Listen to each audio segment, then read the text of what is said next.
এই মুহূর্তে সবচেয়ে বড় ব্রেকিং, ফলতা বিধানসভাতে নতুন করে ইলেকশন হবে এমনটাই সিদ্ধান্ত নিল নির্বাচন কমিশন।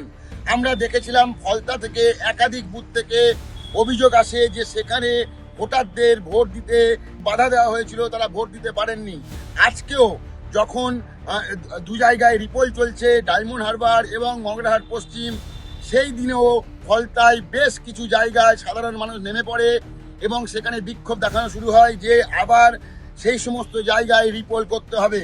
নির্বাচন কমিশনের কাছে একাধিক বুথের তথ্য আসে যে সেখানে রিপোল করার প্রস্তাব আসে। শেষ পর্যন্ত নির্বাচন কমিশন কোনো বুথ ভিত্তিক না, গোটা বিধানসভায় এই কিন্তু নির্বাচনটা হবে এবং নির্বাচন হবে আগামী 21শে মে।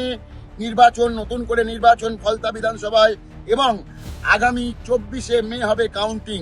আমরা সবাই জানি এই ফলতা বিধানসভাতে এক আইপিএস উত্তরপ্রদেশ থেকে তিনি এসেছিলেন, এসে একেবারে জাহাঙ্গীর খানের বাড়ির সামনে পৌঁছে গিয়ে বলেছিলেন যে ভিডিও ভাইরাল হয়েছিল যে তিনি বলেছিলেন যে একজনকেও যদি ভোট দিতে যাওয়ার পথে আটকানো হয় তাহলে কিন্তু তিনি সব রকম পদক্ষেপ করবেন এবং সেই ভিডিও কিন্তু ভাইরাল।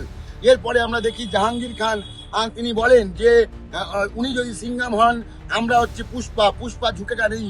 শেষ পর্যন্ত দেখা গেল যে আজকে যখন দু জায়গায় এই মগরাহাট পশ্চিম এবং ডায়মন্ড হারবারের একটা বুথে যখন পুনর্নির্বাচন হচ্ছে বা হলো, ঠিক তার মধ্যেই সন্ধে হতেই নির্বাচন কমিশন সিদ্ধান্ত নিয়ে নিল যে আগামী 21শে মে ফলতা বিধানসভায় নির্বাচন হবে, নতুন করে নির্বাচন হবে।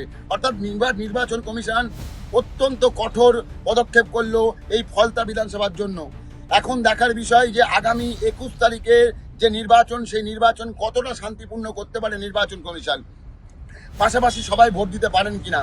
এখানে বলে রাখা ভালো হচ্ছে 4 তারিখ কাউন্টিং রয়েছে। 4 তারিখে সেই কাউন্টিং হয়ে যাবে, কিন্তু ফলতা বিধানসভার যে ভাগ্য, সেই ভাগ্য ঝুলেই থাকছে। আগামী 21 তারিখে আবার নির্বাচন এবং সেই নির্বাচনের পরে 24শে মে কাউন্টিং। তার আগে যেটা হচ্ছে কমিশনের কাছে বড় দায়িত্ব বা বড় কিন্তু এটা চ্যালেঞ্জ যে ফলতা বিধানসভার যে মানুষগুলো বলেছিলেন যে আমাদের ভোট দিতে দেওয়া হয়নি, তারা সবাই ভোট দিতে পারেন কিনা। এখন এই পর্যন্ত দেখতে থাকুন দ্য ওয়াল, কারণ খবর এখন এখানে।